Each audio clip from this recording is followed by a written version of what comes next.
Goeiedag almal, dit is Theo en gaan dan heen en nou 'n baie groote. Gaan dan heen en wees vol van die Heilige Gees. Efesiërs 5 vers 18 sê die woord van die Here: moenie dronk word van wyn nie, want daarin is losbandigheid, maar word met die Gees vervul. Nou daar is twee opdragte in hierdie vers. Eerstens, moenie dronk word van wyn nie. En tweedens, word met die Heilige Gees vervul. Maar kom ons spandeer 'n paar oomblikke en spreek die tweede opdrag in hierdie vers aan. Word met die Gees vervul. Die Griekse woord vir hierdie woord vervul is plerou, wat die idee skep van iets wat aanhoudend gevul word. Dit loop eintlik aanhoudend oor. Dus 'n vulling wat nie 'n eenmalige gebeurtenis of 'n proses is nie, maar 'n voortdurende gebeurtenis, 'n daaglikse aanhoudende proses. Vir die welbekende prediker Billy Graham het 'n wonderlike beskrywende illustrasie gebruik van wat dit beteken om voortdurend by die Gees vervul te word. Hy vertel van 'n meer op die eiendom waar hy gewoon het, wat gedurig vars water gehad het, omdat dit gedurig gevoed was met 'n stroom water wat vanuit 'n fontein bo die berge ontspring het. Hy het hierdie illustrasie gebruik om ons te leer dat ons gedurig met die vars water van die Heilige Gees gevoed moet word, om sodoende onophoudelik kragtig en relevant te bly in hierdie lewe.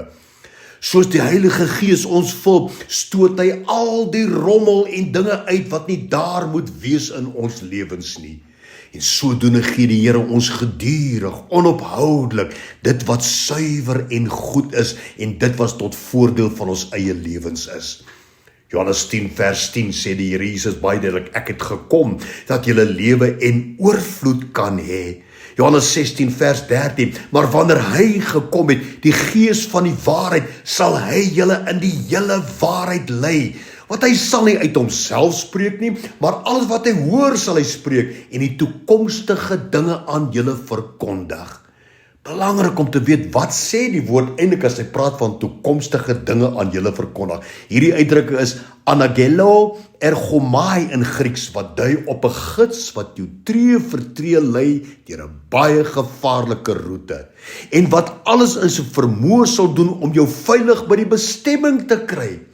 'n gids wat die pad vorentoe baie goed ken en jou dus op die veiligste roete sal neem om jou bestemming te bereik.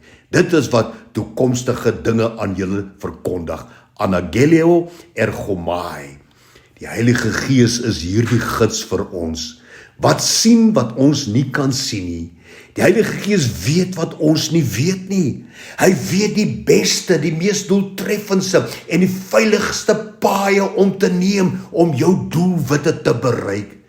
Dit is die soort leier wat die Heilige Gees vir ons is. Sal dit nie wys wees om hom toe te laat om jou te lei op die pad vorentoe nie? Jesaja 30 vers 21, jou ore sal 'n woord agter jou hoor wat sê, dit is die weg, wandel daarop, wanneer jy regs of wanneer jy links wil gaan. Ag Here, open ons ore om hierdie stem te hoor. Ons wil ons ten doel stel om elke dag, elke oomblik van elke dag, hierdie stem te hoor, die stem van die Heilige Gees. Dankie daarvoor, Here. Amen.